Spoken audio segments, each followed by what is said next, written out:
Hey everyone, before we get into another episode of the Falconry Chronicles podcast, I need to give a quick shout out to some of the supporters of the podcast, the first of which is the Archives of Falconry. And if any of you are a member of the Archives, thank you very much. But if not, I strongly encourage you to join. I know I did, and I've been really happy with my membership. Memberships help support the world's leading falconry heritage organization. And you can find more information under the support tab at falconry.org, but some of the benefits of the membership include discounted or free rendezvous tickets, discounts at their online store, updates on book auctions, and sneak peeks at new exhibits and cool swag, amongst other things. So, like I said, if you're interested and you haven't become a member yet, I highly recommend you do so. Just head to falconry.org. And by now, most of you are probably aware that I'm a big fan of the products that Yaga Crafts out of Poland makes, whether it's the hybrid jesses, which change from muse to field by one twist of the swivel slit, or 100% hand-sewn made-to-measure gloves, or, of course, the anklets that he makes with the easy twist nut sewn into it. I like all the stuff that he makes. So if you've never tried any of his products, now is a good time, because as of right now anyway, if you message him and mention the word Chronicles or the Falconry Chronicles podcast, you'll get free shipping out of Poland, which is a nice little chunk of change. So hit him up, send him a message on Instagram at Yaga Goshawk or at the email address that's on our website, and get you some really nice, handmade, good quality equipment. You won't regret it. And of course, I also have to mention Onyx. If you are not a current subscriber to the Onyx app, you're missing out on a lot of really cool benefits that can really add to your hunting experience. I know I'm really fond of using the app to track all of my hunting locations, and occasionally even use it to hit up people and scout in advance for some new spots and try and gain access to land and things like that. It's really handy for a lot of different things. So if you're not a current subscriber, head to onyxmaps.com, enter the promo code HXP20 at checkout, and start knowing where you stand with Onyx. Now, on to the next episode of the Falconry Chronicles podcast.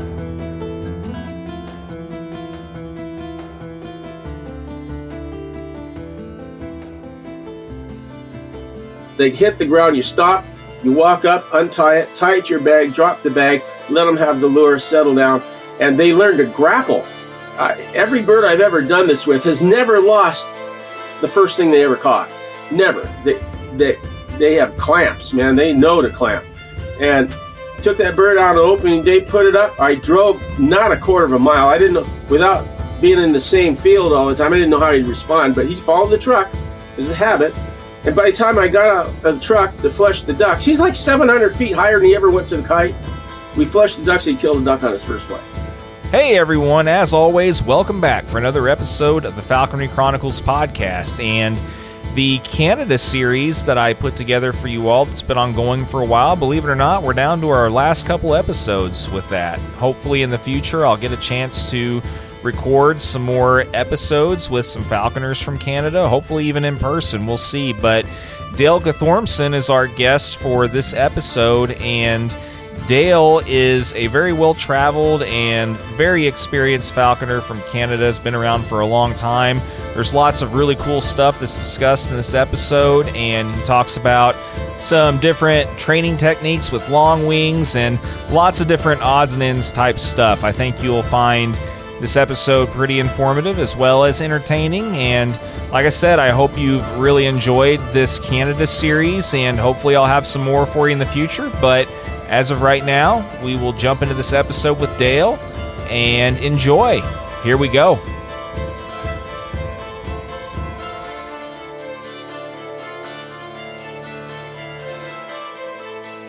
So you were just at the range? Is that what you said? Yeah. A buddy and I built a range out here. We can shoot out to 1,350 yards. So when the weather finally breaks like it has, we're out there every morning. Well, we're shooting 973 yards today, but we're kind of out of practice. It's been such a long winter this year. It was terrible. We really had 6.5 months of snow. I was just talking to Lynn, and he said, he was telling me pretty much the same thing. So that sounds pretty miserable to me. Yeah, they actually get a little more snow as a rule up there than we do. They're quite often, they're shut out in November. Their hawk and goes, and November comes, they can't get in the fields. Let's put it this way.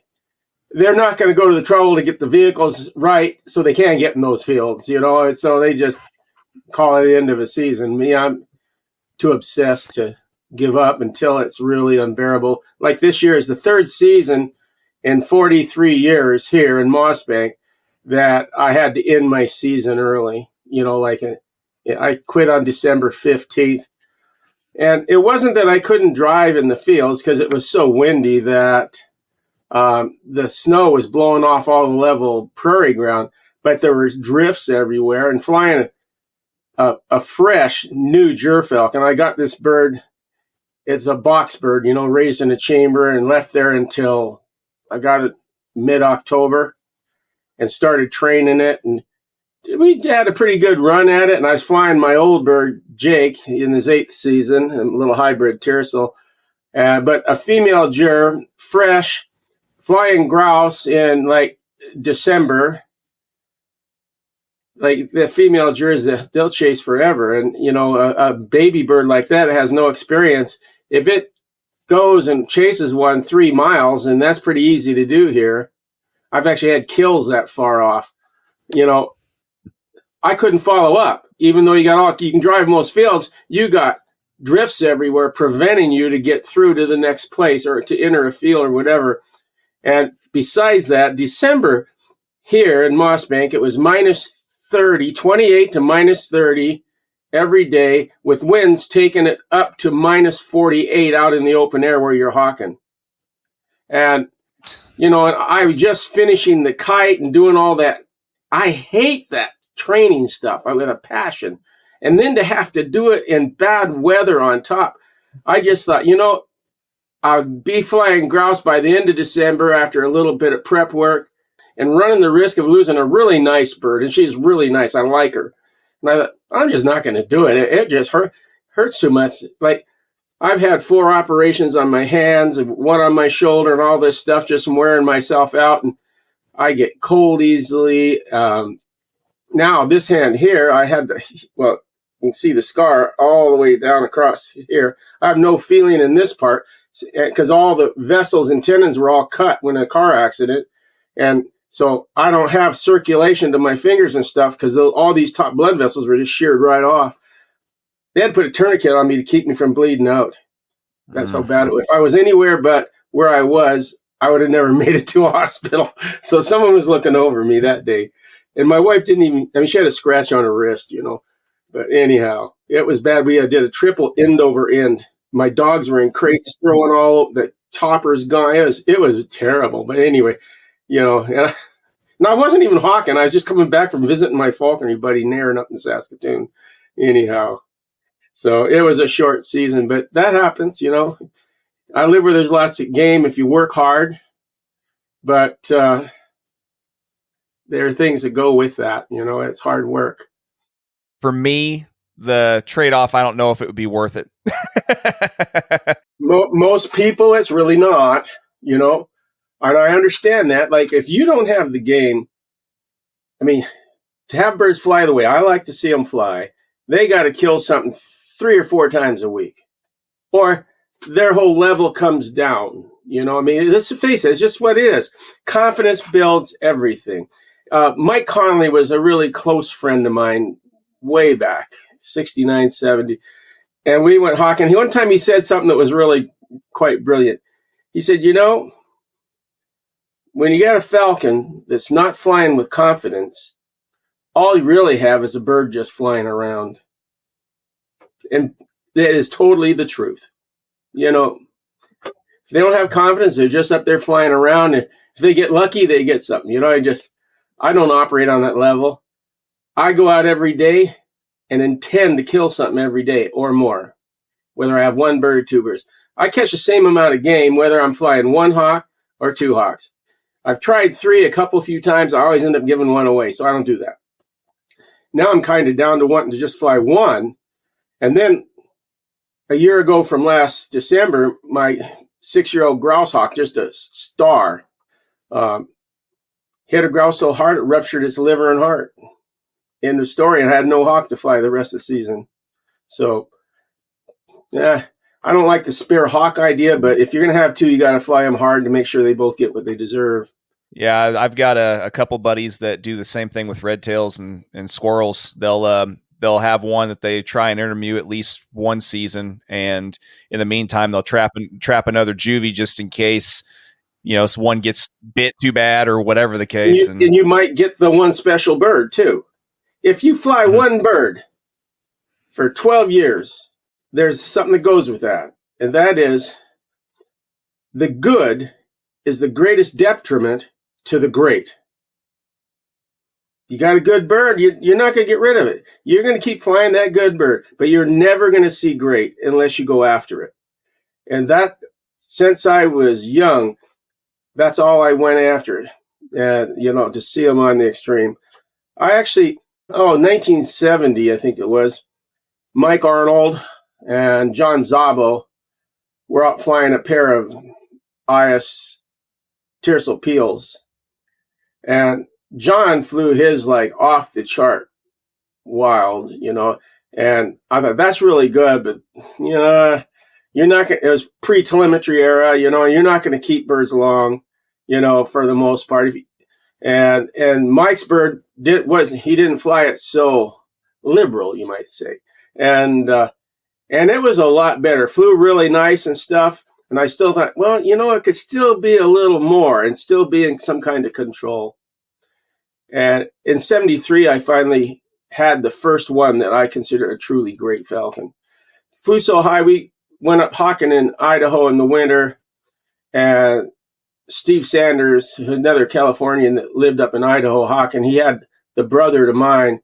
And every day we go out, and one guy manned the 10-power binoculars, and you would fly your hawk. It didn't matter which one of us, because both birds were flying the same, and which is a good argument for great genetics, by the way. Anyhow, and so we'd sit there, and they, like Steve would have the binoculars on his bird. I couldn't see the bird, and it was just a speck in the 10-power binoculars. And he'd say, "Yeah, she's kind of coming this way, And that bird would key on us, and we'd go flush pheasants and stuff out in the big Idaho plains up there. And it was the first truly great one I had. Lost her, and then she was actually stolen, unfortunately. But then I had another bird, a peregrine, and in her second year, that bird just was another great one, spectacled out and stuff, and was terrific, we're in the New Mexico deserts way back then, and that bird, we flew ducks 44 times. I was living on White Sands Missile Range at the time, and my wife was the meteorologist there. And that bird killed 43 ducks in 44 flights, and they were spectacular flights, way in the ozones. The bird would go way out. You got to let him fly. The bird would go a half a mile or further away, look like he's leaving, and all of a sudden clink, lock in, find easy air, take it into the heavens. As soon as my pointer Jones and I started walking towards the pond, she just come drifting across the sky. And there was another pond a quarter of a mile away. So, and this is where I learned about racing duck flights, which are the best duck flights of all. Madison Haley and I talked a lot about that back in those days. And so you'd flush the ducks, and they fly straight towards the distant pond. And the ducks don't turn to come back because they have a destination, just enough distance they think they can make it. And you get these outrageous stoops. And this peregrine timed the stoops. It'd come in angles 45 degrees and come in over like 500 feet over them, then bank into the vertical and kill them within 2 to 10 feet of the edge of the next pond. It's like she was timing it to play the game. It was spectacular. That's all you can say. I learned a whole new realm of duck hawking that year. And of course I thought, yep, I'm going to do that. That's the gig. Of course, I lost that pair. Pre-telemetry era, that bird was gone in January of its second season. lost in the desert. But anyhow, some people will write an article, and this always kills me. They have a good season, they do something special, and that's awesome. I mean, it totally is, no matter what it is. But they write like this is something you can achieve every day. And what I learned from that is I have hawked hard my whole life. I'm not a really highly talented falconer, but I hawk them hard, and they sort it out because I push them hard, and I know how to manage weight. That's the bottom line. And anyway, it took me 30 years to replicate that flying. And I was up here, I don't know, I was flying chips, so go back 10 years ago. And I've been living here a long time at that, 30 years here at that time. So it was longer than 30 years, actually. Anyhow, long story short, driving down the trail, going to the hills where the duck ponds are, because that's where they were at that time. And there's this little mud puddle right off the side of the road. And if you drove by at dawn, 50 mallards would flush off this tiny puddle, like 20 yards in diameter. It's like to die for a duck hawker, you know what I mean? Like kill me ponds are what we call them. And but as soon as they saw a car, they were out of there because it was right by the road. So I had a hybrid named Chip. He was actually my best grouse killer ever. I wouldn't say he's the best bird, but he was the best grouse killer. I mean, to put it in perspective, he killed 92 grouse in 97 flights in one season. I'll never replicate that again in my life. It was just, all the stars were in alignment that year. But that was the quality of this bird. Big sky eater, loved mallards. He realized they were easier to catch, so he locked onto the greenheads. It was good. So I put him up a half a mile away from the pond, and I trained my birds to follow my truck. I'm too old to do a half a mile run to a pond for a bird. I just won't do it. So I train them, I put them up, and I just start driving my truck. And of course, the birds know what I'm doing. And of course, the bird goes real high and wide like this. And there was a marsh about 400 yards away from this tiny puddle. And they were coming off this marsh to water in this water because the marsh was kind of saline. And anyway, we drive up, I'd open the door step and say, "Hi, guys." They're all just going like this. And of course, all of them just blaze. The trick, of course, was flushing with the falcon just wide enough that it has to power stoop the whole way to kill the duck before the marsh. And it was it's probably the second best hawking season I ever had, because at that point I was killing a duck at dawn. And I'm going, now what am I going to do? I only had the one bird at the time. And anyway, so I thought, well, you know what? I'm going to kill a mallard and a grouse every day. That'll be my goal for October. What the heck? Ducks are gone by the end of October anyway. So we went out every morning. We hit that pond every morning, and we flew and killed. I think in October we had 20 mornings where we killed a mallard and a grouse every morning. It was fun. It was spectacular. And I haven't had a chance to replicate that since. I had some great duck hawking since, and just not that exact thing. So I could write a book and tell you, I know all about duck hawking. Let me tell you, this is how it's done. Well, good luck trying to replicate something that was good once. Anyway, it's like a sniper that shoots a 4,000 yard shot and he hits it once. Yeah, take another shot. Yeah, no, for sure. Yeah, I mean, it's funny because, like I've had this conversation many a times with other falconers, and even on this podcast, it's like, I don't know which is more of a blessing or if it's more of a curse to have a good bird as one of your first, or maybe even your first bird. There are a lot of cases of that. Lots of them. Mm-hmm. They have one good hawk and they go years and may not ever get one even like it. I can think of a guy that authored a book that some people think highly of. And, well, I can see all kinds of holes in it, of course. And I'm not going to over-criticize it. He went to the trouble. But it was all based on one bird. One bird.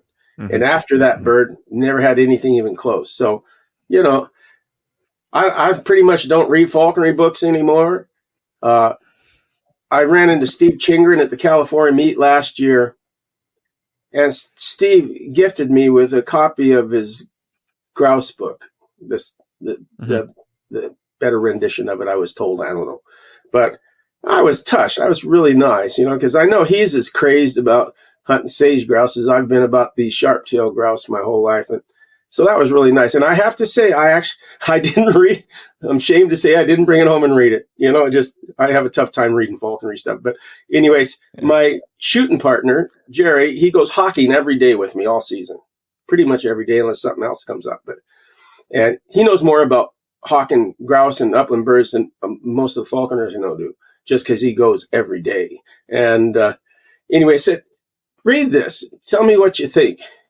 And probably one of the nicer compliments I've ever got, and I think it's a real cool compliment to Steve, is, 2 weeks later he came back, we were going home, he says, here's your book. And I said, well, what'd you think? He says, well, I would have thought you wrote it. Really? Well, now he piqued my interest, and there is a huge quantity of similarities between how he does things and I do things, which shouldn't be surprising, I guess. But I have to admit, it was a nice read. It's a nice read. And if I were to tell a young guy you want a nice read, get that book, because it shows you what hard work does. He's worked really hard at what he does. And that's what brings things together. Learn from others' mistakes and qualities. Even the people that are, I've been out and watched some pretty poor falconers, but you can learn from them. I will never do that. That's a learning process. Whatever. That's a valuable tool. Oh, that was a terrible mistake. I didn't expect that. That's a valuable lesson to save for later. As the saying goes, you don't live long enough to make all the mistakes yourself. So learn from others. I've only had what I think 2 original thoughts about falconry. That's it. 2. What I consider original. I've never read or heard from anybody before I came up with the thoughts. One was in 1974, somewhere right around there, Herb Sparks, who you should talk to about Merlins if you haven't. You really should. He's a guy he's a guy worth talking to. He's been flying 2 to 5 Merlins a season for over 40 years. But he's worth talking to. It's all small bird hawking. He actually has a peregrine and 2 Merlins right now that he's molting out. But he's obsessed. It's awesome. And, he's really meticulous, and, he has routines and stuff. He's a worthy talk to, and he's fun to talk to. But anyway, we were talking, and I was kind of helping him. I had moved to New Mexico. I was in New Mexico then, and he was grooming his first imprint prairie falcon. And so he asked me, so what exactly is it you're trying to do to get him to do what you do? Because he had watched both that imprint prairie emerald, the first really great falcon I ever flew, and then he got to watch Lucille, the intermediate passage peregrine fly, who was spectacular. And so so we were conversing back and forth, and after maybe 2 beers too many, whatever it happened to be, I came up with this saying, and I mispronounced the second word on purpose at the time, but what it is, when flying falcons, and this goes for just about even training good quality English pointers and stuff, the principle is you have to try to get the maximum amount of manipulation with a minimum amount of inhibition. When I made it up, I said maximum manipulation, minimum amount of inhibition. Well, there is no inhibition, it's inhibition. I knew that, but I rhymed it up, and I gave Herb that piece of knowledge. It took me a long time to sort that in my head. And that principle has served me forever. It's totally a truism. That's what now, if some people are control freaks, okay, they want their bird right here. The 400 feet's good enough, and if they kill their duck or whatever it is, they're happy as a clam. And I'm not belittling that. That's their own gig. Have a great time. But I want my goal, and this is in my journals. I have all my journals from all the years of hawking. And the other thing that took me embarrassingly probably 30 years to come to grips with, and from when I first started my first bird, is that why the hell was it? I don't care if it's a red tail or if it's a darn falcon or a kestrel. Why did they learn the bad traits so much faster than the good traits? It's apparent.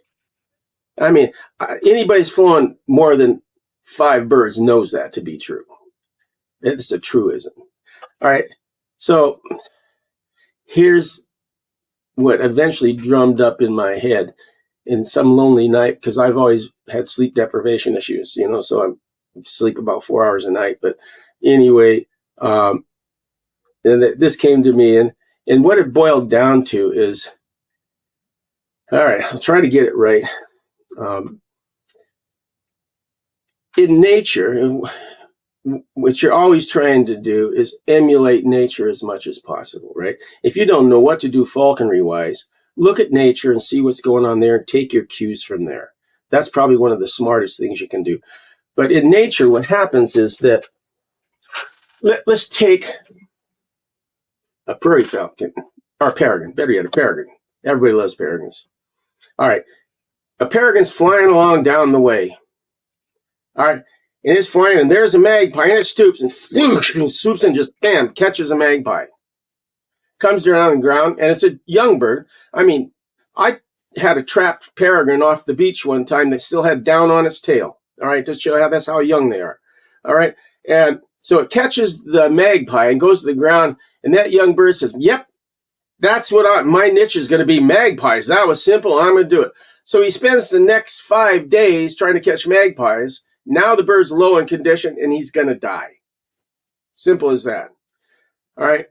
So what has to happen is, in order to develop a niche, that has to happen slowly over a period of time to develop enough methodology and technique and success on a species, that it can do it repeatedly. And then they develop a niche, like catching rails along a river. Wild peregrines do that, but they have to learn that slowly. They can't just catch a rail on a small pond and say, "I'm hunting rails from now on," because they're easy, because the next 5 days you might not see a rail by a small pond. So that's the whole point. The reason they learn this slowly is because they have to learn slowly. It's a ingrained survival. It's genetically ingrained into them to not adopt to something too fast. So we shouldn't be surprised when we're having a slow time getting a bird to catch crows or magpies or ducks or anything, it takes repetition, constant successful repetition. And that in itself is refreshing to know. You shouldn't feel bad when you're having trouble making a hawk. I get real anxiety driven when I have a young bird that's not killing like it should. All right.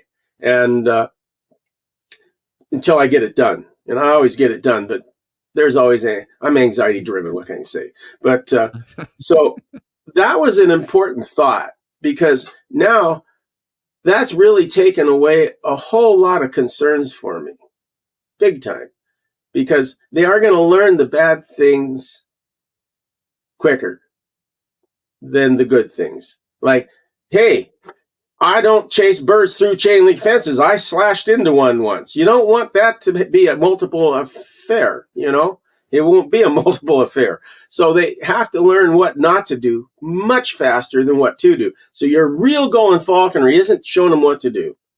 It's keeping them from learning what not to do is what you're really trying to get them to do. It's an interesting take on it. Yeah. And that's what you're really doing. Yeah, we guide. We use principles of positive reinforcement. I learned so much one year. It's a joke. And it was, I don't remember the year, but I was flying an imprint prairie falcon in her 4th or 5th season. I don't know. And I had this. No, actually, it was her 3rd season. But anyway, I had that bird, and I went hunting with a friend. He's a Hungarian refugee named Louis Pesti that lived here in Saskatchewan. And he taught himself falconry and did a pretty good job. His birds flew 200-300 feet and killed stuff on a regular basis. And I went down hawking, and of course I was flying mine, the way I flew at that time, and I didn't do multiple flights and stuff. I flew one good flight, reward well, and that was my humanistic notion of what should be done. And Louis said, well, I don't do that.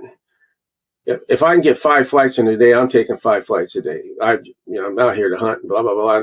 And we had this dickering going back and forth. That's pretty strong-willed at those years, And but anyway, we went home. We had a great time. I caught a rooster pheasant. He caught a hunt. It was a great day. And I went home and I stewed on that. I finished the season. I stewed on it through the summer. And I finally thought, how can you argue against someone that's flying multiple flights a day with a large falcon unless you've actually ever done it? That's just stupid. All right. You need to challenge yourself. And if you're not willing to make that test, fine. But you can't belittle what that guy's doing because you don't even have the facts, right? You only have half the picture. So that next year, I decided, all right, we'll fly multiples on ducks. Now, this is an imprint. She was a good bird, but she was really aggressive on kills and possessive and stuff, like some of them are. And that didn't bother me. You just pick them up, move on. It's no big deal. I don't care how they fly and what they do. That's the most important thing. But anyway, so I started hunting ducks, and 1st of September as always, and I hunted till October 23rd, freeze up. And that prairie falcon killed 93 ducks in that time. 2 days killed 5 ducks in a morning. All right. And I learned a lot. And what I really learned is, first off, when you're flying them that much, they come into great condition really fast. So I started seeing higher quality falconry sooner. Okay. Not only that, the bird got to the point where she knew she was getting multiple kills a day. And ironically, she started flying higher and better. And she'd kill a duck, and I'd pull the leg. I always just fed the duck thigh, hold it there. She'd step off. Her manners got better. Totally the opposite of what you would think. Totally opposite. And I'm going, what the heck, And so we kept pushing. She got better and better. And sometimes the 3rd or 4th flight of the day, we're the highest, best flights of the day. Everybody says, oh, the bird will fly worse and worse. That's wrong. That's a bird that's not in condition. So I learned a huge amount about conditions. This is all pre-kite era, pre-drones, all this stuff. It was, you go hawking and make your bird. And anyway, so I learned a whole lot about how fast you can actually put them in condition if they're worked really hard. And anyway, long story short, that went really great. And then we moved on to uplands and flying sharptails as much as I could, mostly, unless we got snowed out, and then it was hunts. But, and ironically, catching 1 sharptail a day is challenging enough. Nonetheless, catching 2 or maybe even 3, but, and odds are against you, when you're flying a small prairie falcon, you're flying a 2-pound, 36 to 40 ounce grouse that can take a hit from a sledgehammer and get up and fly into the ozone. I mean, it's a lot tougher. Well, so we were catching 1 a day or every other day or whatever the case might be, enough to keep the bird really pushing hard. Guess what? Her manners got back to just how they were before we were doing the multiples. Isn't that interesting? People don't want to hear this stuff, but here's the problem is what I've had to do over the years is I now sort everything into 2 problems. All right. And they're all resolvable with one answer. All right. One problem, is it a bird problem or is it a people problem? Wind and heat are people problems, not bird problems. Absolutely. Oh, it's too hot to fly my hawk. Not true. Your bird's too fat to fly in the heat. Yes, that's a people problem. Okay, so designating and segregating the differences between those two is really important to understand to decide what move to make. And as another friend and I, a friend of mine from South Carolina, he's a short winger, but we've been friends forever. I helped him fly his first falcons and stuff, and we're just good friends. And he relates everything to what he does in his short wing world, and it boiled down that almost all problems, almost all of them, are solved by one of 3 things: wait, wait, or wait. Simple. Mm-hmm. Perfect example. I had a gerfalcon imprint that hit a greenhead so hard he broke his leg in his first season. He is up for weeks, with that. And anyway, I won't go into all the details, but the long story short on that is I didn't hood him for all that time. And then when we come out of the chamber with his leg good enough to start flying again, he decided there is no way you're putting that thing on my head. And he was a pussycat of a kid. My kids could hug him and stuff. He was just a really nice bird. But there was no way he was going to play the game I wanted to play. It was weird. I just behaviorally, gerfalcon stuff, they have a whole different world of things. But I sent him off to my friend to be used for breeding for a couple of years. And then I got him back and he was being his arrogant self. And I said, enough of this noise. I'm going to put the screws to you until you behave. And I did. That jur that flew at 38 3/4 ounces of jerkin. Well, lo and behold, you know what I found out? When he's at 36 ounces, that's 2 3/4 ounces sharper. All of a sudden, he was the nice bird he should have been, and I could hood him and unhood him. He flew higher and better and killed more often and all this stuff because there was people problems involved as opposed to a bird. It wasn't a bird problem. It was a people problem. And those are the things that are sometimes very difficult to sort out. It's like if you breed livestock of any time, whether it be pointers or pigeons or anything, segregating the hereditary against the environmental is exceptionally difficult in any livestock breeding. It's the same thing, so it's cool stuff. It makes total sense. Yeah. Yeah. It makes complete sense because, there's so many things that, we as falconers do to contribute to our own problems. Sometimes it's hard for us to get out of our own way. I'm guilty as charged. Yeah. I'm guilty. All of us are. Yeah. All of us absolutely. Are.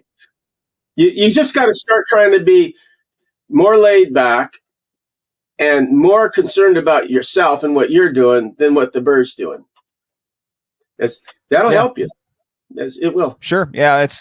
You or what you said was spot on about the more you fly your bird, the better, the more fit it's going to be. And also, you'll find that some of the other issues start solving themselves more too, just because your bird's already fit. It already knows what's going on. And it's kind of like it's kind of an analogy to it, like say something like red tails and squirrels. If you hunt your red tail every day on squirrels, it's going to get that much stronger from pumping up and laddering up all the time and pursuing more squirrels every day. And if you only hunt it a couple times a week, for example, on it, then it's going to struggle miserably because it's not fit enough to constantly reclimb back up. And and so on and so forth.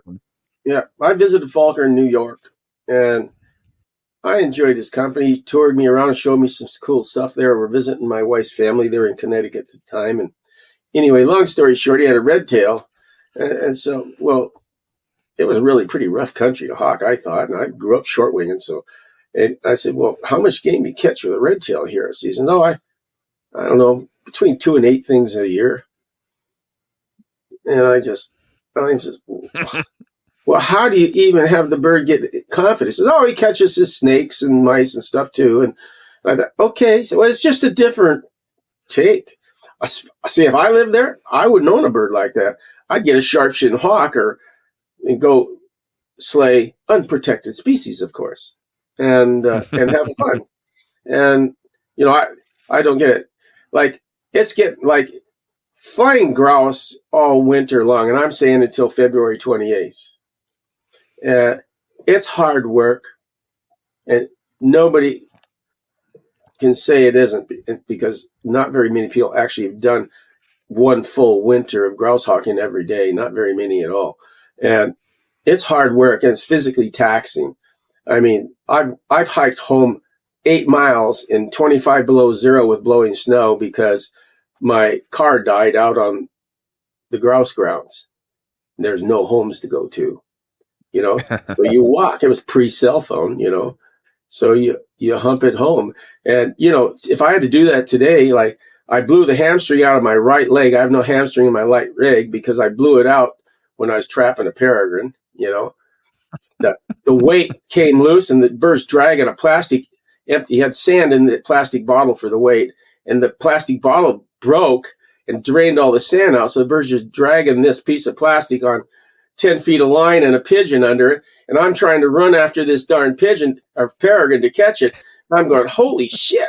And I think, I got to give it. So, what was I? I was 58 at the time. So I put the pedal to the metal. And man, I was going fast. All of a sudden, what's with my leg? It's wobbling. All of a sudden, poof, went flying through there. Told the big hamstring on the back of my leg totally segregated, gone. Went to the ground, hit the ground like so hard. It was like I felt like a car had hit me. That's how bad it was.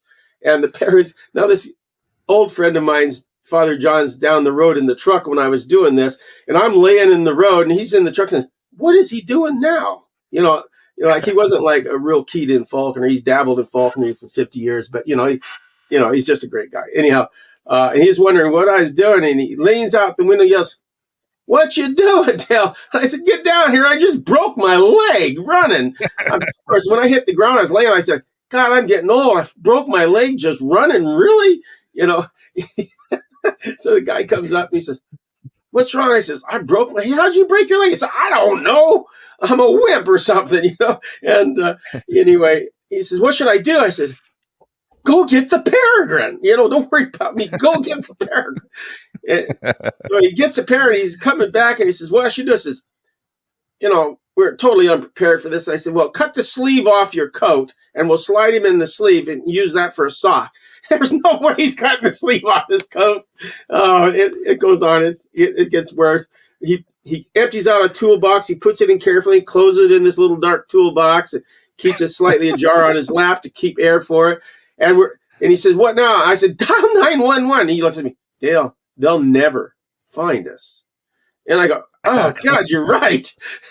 So I get the truck, back the truck up toward me, so we can slide me up in the back of this truck. I mean, I was in agony, like you can't imagine. And so he's back in the truck. Now, John's, older. And I think, oh, my God, if he pops the clutch, he's going to drive right over me. So I was actually concerned he's going to drive over me. But we got it stopped, and we got me up. And I said, maybe I can get to the front of the truck. We got me in the front of the truck with great pain. We drove to the hospital. I called a falconer in the city. He came out to help John with the peregrine, but they wouldn't come out of the hospital. We're parked by the emergency door, and I'm in agony, and they wouldn't come out and get me out, help me out of the truck to get me in the hospital. I'm 30 feet from the hospital door. And they said, "Call EMS." So my buddy, oh my God, runs around, goes in the hospital, pulls out the wheelchair. We get me in there. We had to go in through the front door into emergency. It was a gong show. Anyway. Oh my God. Well, that sounds amazing. We've had all kinds of crazy things. It's just, it's miles. Lots of fun hawking and all that kind of stuff. Yeah. There's no sport that offers the reward that falconry does, and there's no sport that can be so devastating as falconry is. It's just for sure. Simple as that. You're either if you're running on the real high, there's only one direction. Something's going to happen. Yep, it's the roller coaster effect, man. Yeah, it's the roller coaster effect. You climb to the top, you're at the top for a minute, and then you plunge right to the bottom for sure. But I'm loving all the stories. Like I said, I was telling Lynn this earlier.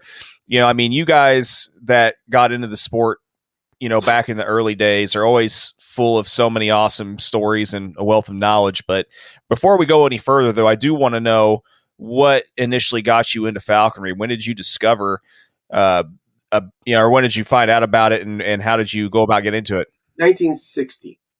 Okay. My best friend, we grew up together door by door, and his father got transferred to Lockheed up by Santa Cruz, California, up in that area. And he was a rocket engineer. And anyway, they moved up north, and my mother's closest friend lived up near San Francisco. So we were going up to visit my mother's friend. They were really close to us, the family was, and they'd moved up there too. And so we stopped in to visit our friends, and in the backyard, they had a red tail sitting on a perch. And it was my friend's Bill's red tail. And I saw it, and it was an adult, and I wasn't very impressed. It was just a bird to me. And then he was all revved up and stuff, of course. And so he went to the house, and he dug out, he had some old National Geographics, which most everybody knows about those. And we were going through them, and I was looking at the Fertez one. That was pretty nice. And from 1926, December 1926. And he pulled out a 1954 National Geographic. And it wasn't really a falconry thing at all. They had a picture of a Cooper's hawk, pictures, I think, of a red tail, and a picture of a kestrel. And there was this guy in a red plaid jacket with his hand out like this. His hand out like this with a little tidbit on it, and a kestrel with his feet out, a male kestrel, his feet stretched out and the wings back. And it was just landing on his fist. I found out later that was Heinz Meng.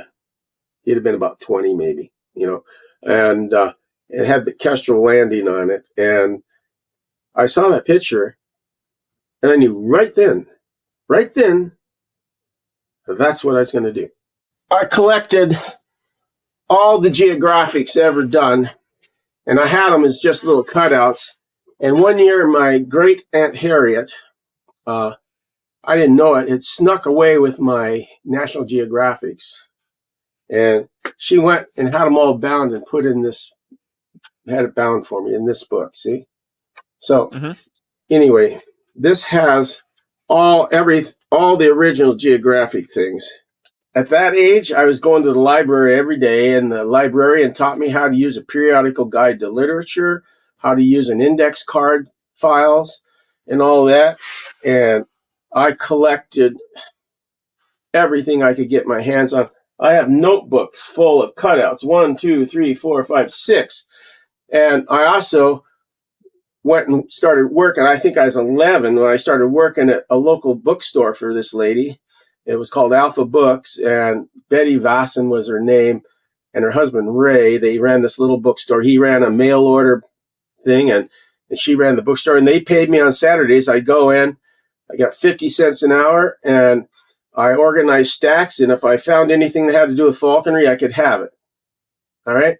And so I started doing that in libraries, and I went to town, and anyway, I used to have a really good collection of books. I had almost every printed book for falconry there was, except a few. I basically sold them all so I could go on trips to go get birds. Anyway, but long story short, I think it was January, so it was probably in June or July. I was at our friend's place and saw that in January. My father was hunting javelina in Arizona, out in the bush. They had a camp there, and of course they're sitting around a campfire. And of course, my dad probably would say, "Yeah, my son doesn't care about bow hunting pigs. He wants to train birds of all damn thing." I'm sure it was something like that. Turned out one of the guys in the camp was a falconer. And lived 8 miles from us. Amazing. Anyway, so funny. Yeah, came back, and about 2 weeks later, he came over and visited, and we talked, and realized I'd actually been doing my homework. And so Saturday morning, he came over, picked me up, and we went trapping. I had my first falcon an hour and a half later. Been at it ever since. That's crazy. Yeah. No, it's great. No, I mean, like I said, it's what I was saying earlier.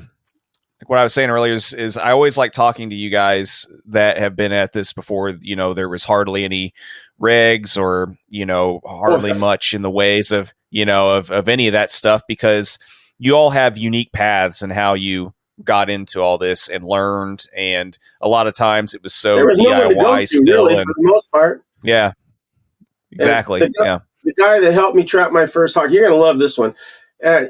He came in and we trapped two. He trapped one for himself. He had a 12-year-old peels at the time, sitting in his backyard. And anyway, so that many got it in 48 or something. Anyway, but long story short, he said, all right, we're going to fly these 2 kestrels next Saturday. You have a week to get this bird ready. And okay. So I lived that bird for a week. I took it out, free flew it. On Saturday, it flew off, circled around, and came back and landed on my fist. And he said, well, fly it again. So I put it out the second time, and it flew away. And he said, well, your lesson here today is never fly your bird because somebody wants you to see it fly. That's pretty funny. And Sunday morning, I went out and I got my second bird. That's amazing. Yeah, anyway. Yeah, that's like the perfect lesson right there. Yeah. Yeah, he lost his peels shortly after that, and he never flew birds again after that. Just he's done. Yeah, but still, I remember that as clear as a bell. It's just priceless. Yeah, it is one of the most amazing things I've heard. It's just like, yeah, well, we know we can get you one again tomorrow, so I'm just going to be an ass and teach us. No concern, yeah. That's awesome. Well, I mean, out of curiosity, I mean, I know kind of like when Mark and I were starting to kind of put this series together, and he was telling me about you. He said that you've been, pretty well traveled, kind of done a lot of, so many different things. I mean, we're not going to be able to cover anywhere near all the things I'm sure that you've had in your history, your personal falconry history in this one episode. It's impossible, but I mean, out of all the things you've done, what's been the most rewarding, or what's been your most, I don't know, what's been the coolest thing you've seen in your travels or your personal falconry experience to this day, you think? Oh, and to be honest, in travels, most of the really good stuff has been here not just here in Saskatchewan, but some in California, some in Idaho, scattered around. I mean, probably the most significant change of something that I did was in 2000. Of course, I was my methodology is pretty sophisticated by then, for getting birds to do what I want them to do. But I really did go a whole new league step higher that year. I mean, I've been kind of not stuck in a rut, because what I was doing was really good. And I was happy with the stuff I was seeing prior to that. But a bird named Jack was the next giant step forward, is a quantum step for me of understanding and everything. And I'll run through that and real quickly. I mean, we could spend a couple hours just talking about this one thing. So anyway, I got Jack. I want an 18-day-old, parent raised from the day he hatched till the day he is sent to me at 18 days. I don't want him younger. I don't want to spend a whole pile of time having to finger feed a baby and all this stuff. So the bottom line is 18 days. You can get them. They're just a little huffy, but you can forceps feed them 3 or 4 times off a little saucer of food, and then just hold the saucer in front and they'll reach and peck the food up. They're old enough to do that. So from that day on, when they're sleeping, I put the little saucer of food in there. Once they'll peck food off the saucer, they don't ever see me deliver food. I've been saying this for 40 years, food by discovery. And so I did that. That's normal stuff. I mean, pretty much everybody knows that nowadays. But anyway, long story short, as he matured, I started putting him out on the block, and to feed him in the mornings, I'd put half a quail carcass. And I don't like quail as a rule for hawk food. Blackbirds and stuff are my choice. I go shoot them and stuff. But if you have a quail, whatever, you put the food on the ground, and I have a string run over here and then up to my deck and around. I have a chair up on my deck with coffee in the morning and stuff. And I go out and just set him on there. And I'd go up, sit on the deck, and I just pull the string, and it moves to the side of me, sees his food, and he just jumps over to the food. All right. And he'd eat and hop back up, and we'd go over and sit down and have him hop up on my knee and stuff and be the nice birds that they are, let him eat all he wanted. And then in the afternoon, about 4:30 or so, I would do the same thing. So they just are on the block. You take them off the block, put them somewhere for a bit, and then set it all up, go out, put the bird down, leave, go, set up. So I'm really not in the food loop. He's going. So then after do that, I hang the meat from a overhead clothesline down, and I put the block by it. Trying to train a bird to a lure that's a bit on the heavy side is not very successful. So you're just going to stand there, and you are now part of the food loop. Bad plan. Mm-hmm. All right. So I hang the food there. I go up, put him on the block, and I just walk away. And I go up, sit on the deck, and read or do whatever. And I just set it far enough he can't grab it, and he can't jump up and grab it. He ultimately just flaps his wings, goes up and lands on it, and it pulls the quick release and comes down to the ground. Well, the bird's round-winged at this time. It's a long way from actual being hard pinned, but it's already flying up and taking a lure out of the air, and I'm not involved. All right. So I made that step, and we pressed that till they'd fly in my little picket fence area I do this in. I can do about 15 feet where he'll fly at 15 feet, grab it, and come to the ground. And this bird got all he wanted to eat twice a day, pretty much how it'd be in nature. That's about how it goes. And I wasn't involved in the food loop at all. And this bird, well before he's hard pinned, I had the kite up. We were out in the field and have him do the same thing out in the field at the kite. And I'd let him eat. He'd take the small amount, eat it. We'd go put him in the truck, dress it up again, put him on there. The second thing, a big chunk fly up in the morning and eat all he wanted. All he wanted. He'd walk off. He'd pick it up, carry it over. We'd be in chairs sitting by him with a cup of coffee, and he'd tuck the remaining scraps by our feet, just put them by our feet. And so I was doing this twice a day. All the food he wanted to eat, twice a day, just like he's in the wild. And so then we got onto the serious kite stuff, and we just carried on with that, and before he's hard pinned, he was already circling, going up 200 feet to the lure. All right.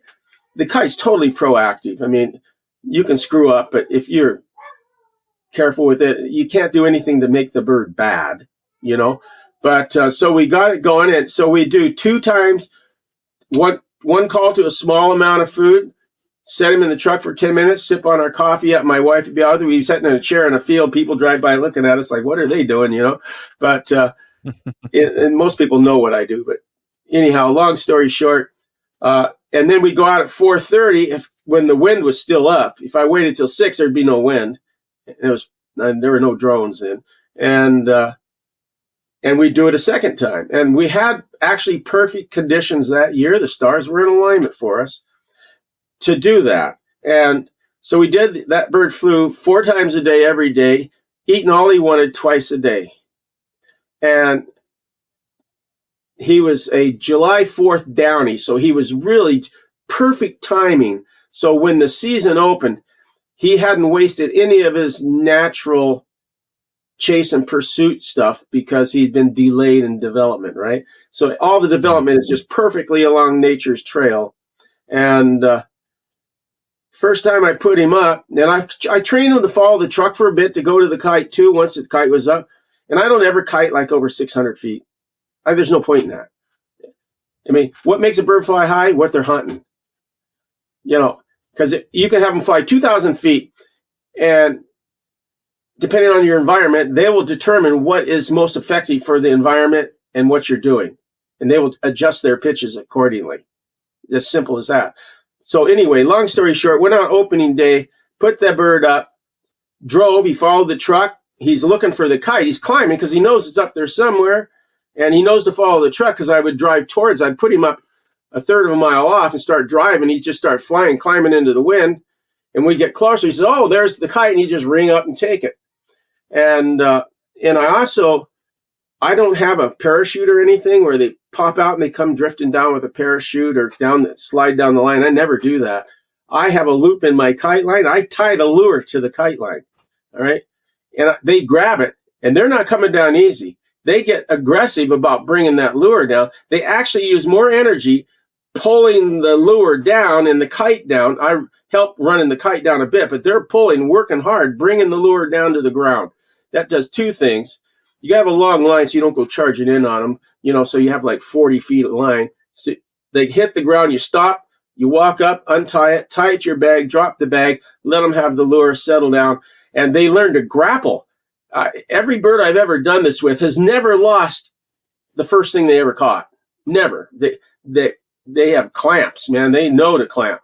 And I took that bird out on opening day, put it up. I drove not a quarter of a mile. I didn't know, without being in the same field all the time, I didn't know how he'd respond, but he followed the truck.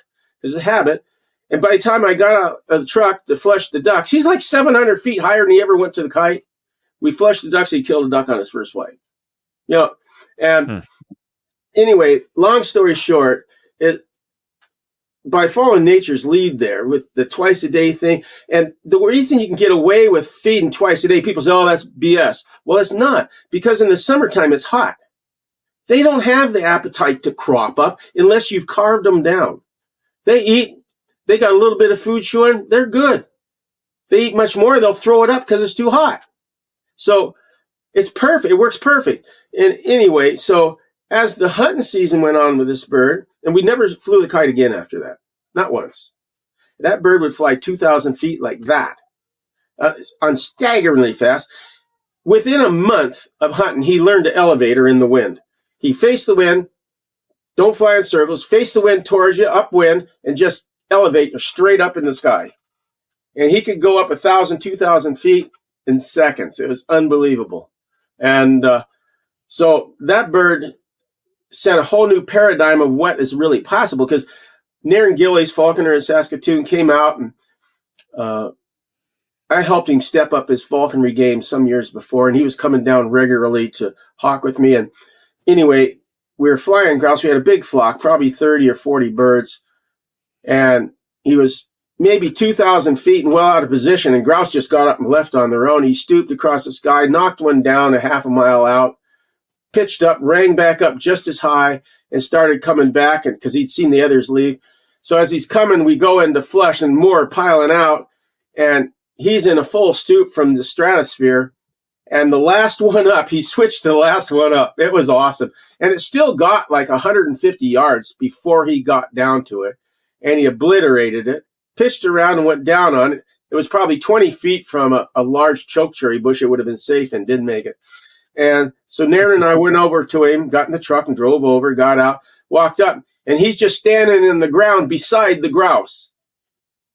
And I went over, showed him he was on the grouse, actually. He wasn't on the ground, but he was on the grouse, but just not eating. Showed him my fist. He hopped up off the grouse on my fist. I hooded him up and picked up the grouse. And I remember Naren says, how do you get them to do that? And I said, well, it's all in how you talk to them, you know, some curt, stupid answer, you know. Right. But, right. Anyway, and then we went out and killed another one 30 minutes later, you know, that bird in his first season killed 72 sharptails in his first season. He killed 104 birds, and I think it was 108 flights. I'd have to look it up, but I'm pretty sure that's what it was. And no, it was 128 flights, I think. Yeah, I think it was 128. It was 104 birds and 128 flights in the season. 62 of them sharptails. The rest were huns and a handful of ducks. But, you know, it is a whole new paradigm. And unfortunately, he got killed in his fourth season on his 200th grouse, you know, and by a horned owl. You know, they're not my friends. We have a little talk every once in a while, the horned owls and I. But anyway, to carry on, the next bird I got to replace him, I pretty much followed the same thing. He came a little later than he should have, but that's okay. We got through everything okay. And he was, well, yeah, Jack's best.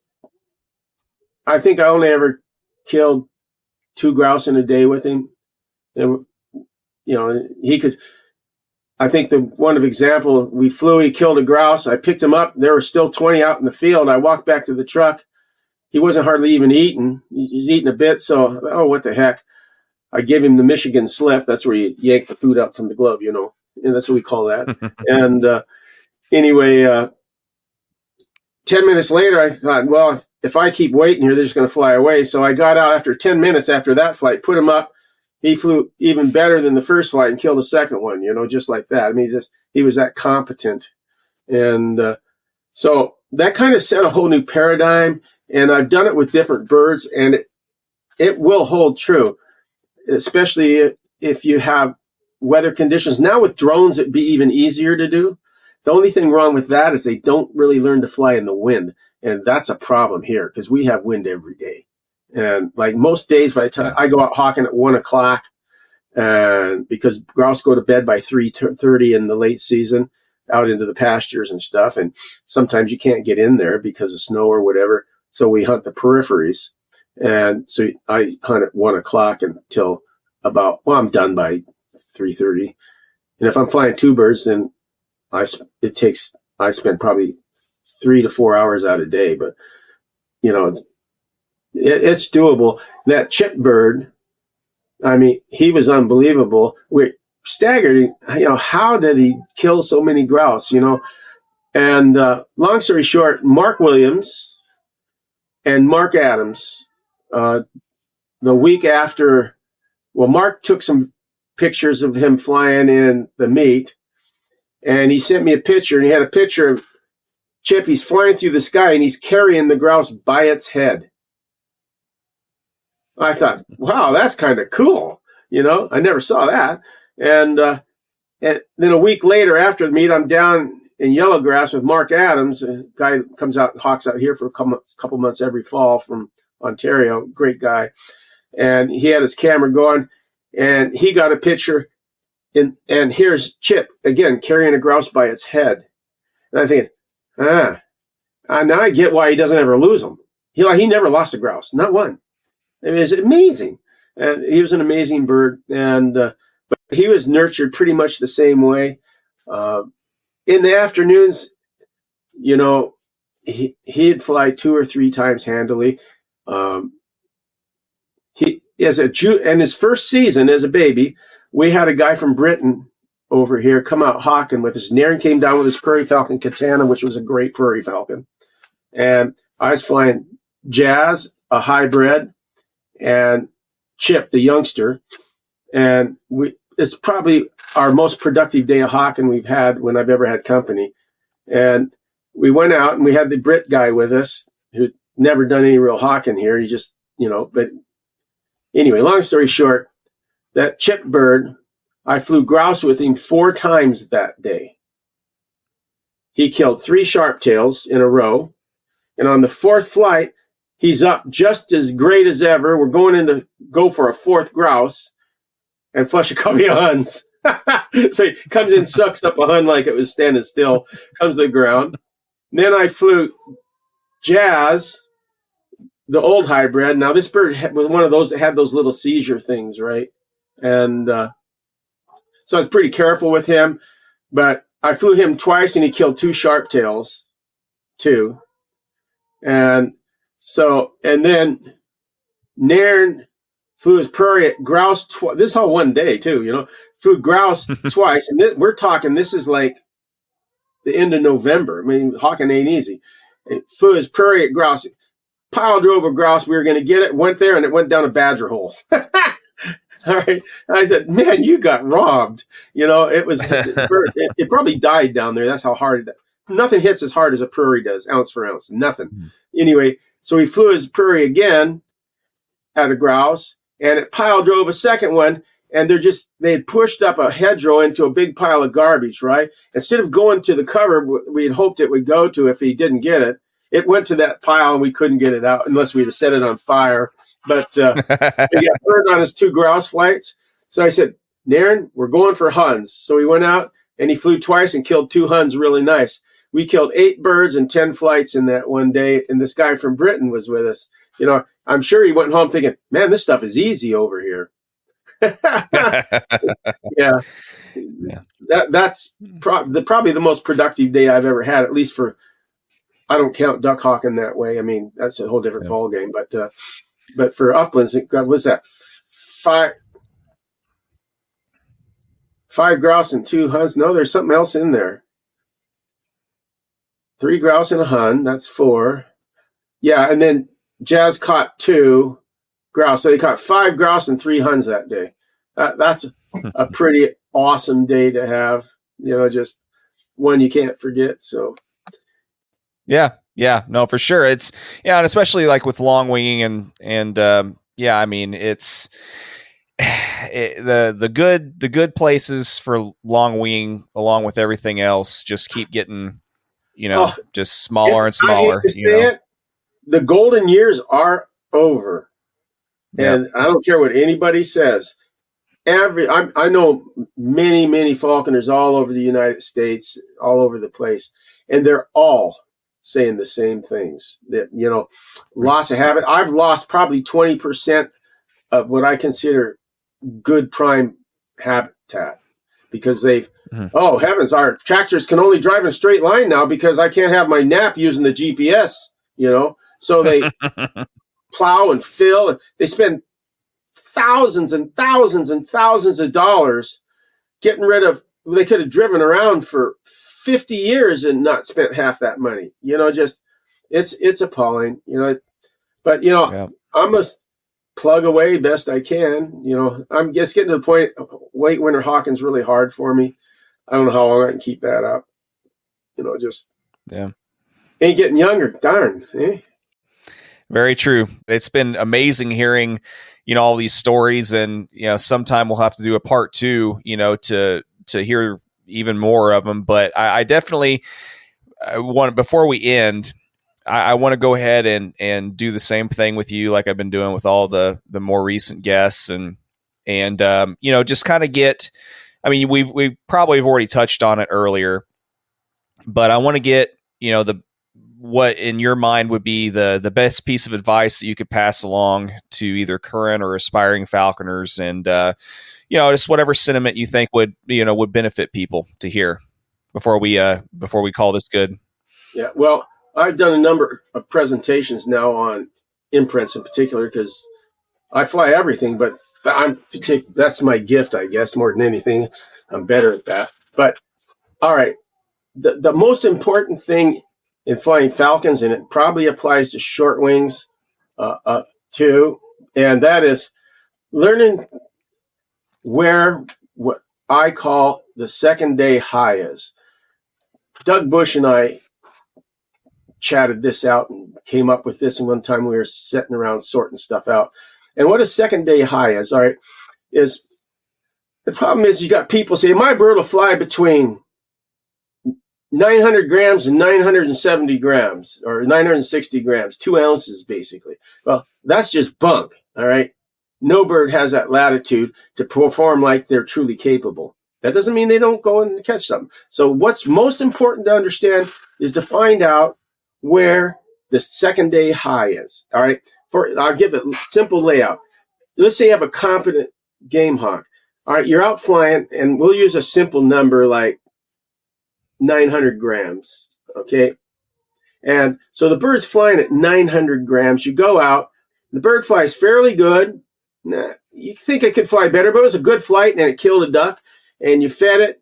Its rate came up a bit the next day, and you fly the next day, and the bird flies really, really good. And you're thinking, wow, that's really good. And then you fed a bit, and the next day you feed it up. It might be just, 5 grams more, whatever. And you fly it, and the bird goes up really nice, but doesn't finish like it should be capable of. It's what I call making the game look better than it is, okay? The bird stooped. It might have caught it, but it didn't do it right. It might have remounted 2 times, finally caught it, whatever, but it didn't do it quite right. And you knew the bird was capable of it.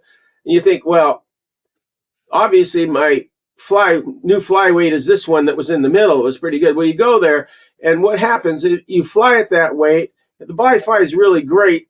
You fly it there. Next day it's a little high, fly it again, and it doesn't fly as proficiently as it should and all that. You found what is a second day high. You go back to where they fly their best. You have 1 day of grace. They'll be high. And they'll fly good, and they'll be successful, maybe even dramatically. And then on the next day, you're still on the climb because you want to fly the most on the climb you can. And next thing you know, it misfoots it or curves it the wrong way. It doesn't do an inside cut, and it always does. Whatever the nuances are.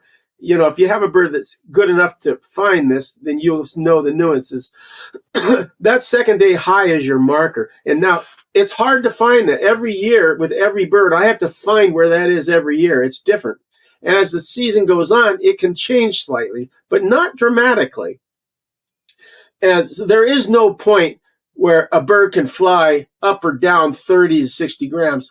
That's a people problem, not a bird problem. Because when birds are at their, as my friend Fred and I said, it really doesn't matter what their weight is, as long as it's the perfect weight. And if you find where the second day high is, now you can move back a bit and you can fly more successfully because you're nudging the second day high, and I got to feed light today if I'm going to feed tomorrow because he'll be at his second day high. And if you keep going higher, you'll catch something, and that's where people go wrong. When you have birds at too high a weight, like my gerfalcon Danny in the beginning, he wasn't as consistent as I thought he should be. And he wasn't, because I could fly him at 38 3/4 and catch enough game to think, that's wrong. I was wrong. And I admit that. But it took me a fair amount of time to come to that realization. And I tell you what, I'm all about dialing in and having it the right weight. Simple as that. I weigh my birds twice a day. I get up in the morning, I go out. I fly early mornings in September into October because that beats the heat, right? Then come October, I start going to early afternoons and hunting the afternoons. And, I still weigh in the morning and weigh in the afternoons. And whether I'm flying morning or afternoon, I look at the afternoon weight and I adjust so it's right in the next morning. And that's not rocket science. You can figure out how much weight your bird loses per hour, basically, and get pretty darn close every day if you do that. And if you do that, you'll be dialed in all the time. So learning where that second day high is, to me, is the most important thing. Like if I do a presentation on imprints or whatever, I end with that because that's the last thing I want them to remember because they'll forget most of everything else. Most people don't listen. They're looking for validation, not for new ideas, And that's something I do nowadays. People ask me questions. I say, well, what do you want? Do you want me to give you a feel-good answer, or do you want to actually hear what I actually think you might not like? Which do you want, And, yeah. Because actually, as it turns out, over the years, I found most people just want validation for what they're doing. And sure. That's fine. I'm not going to give it. Not if it's wrong. I won't do it. For sure. My favorite line now is, really hasn't been my experience. That's the best answer. I don't want to give an answer. Yeah. So, but that's what I believe with. I think that is just so, it's fundamental and probably number one important. And once you're hawking, you can't find that readily if you're just kiting and stuff like that. I mean, because birds will kite at a much higher weight than they hawk at because it's so entrenched. Sure.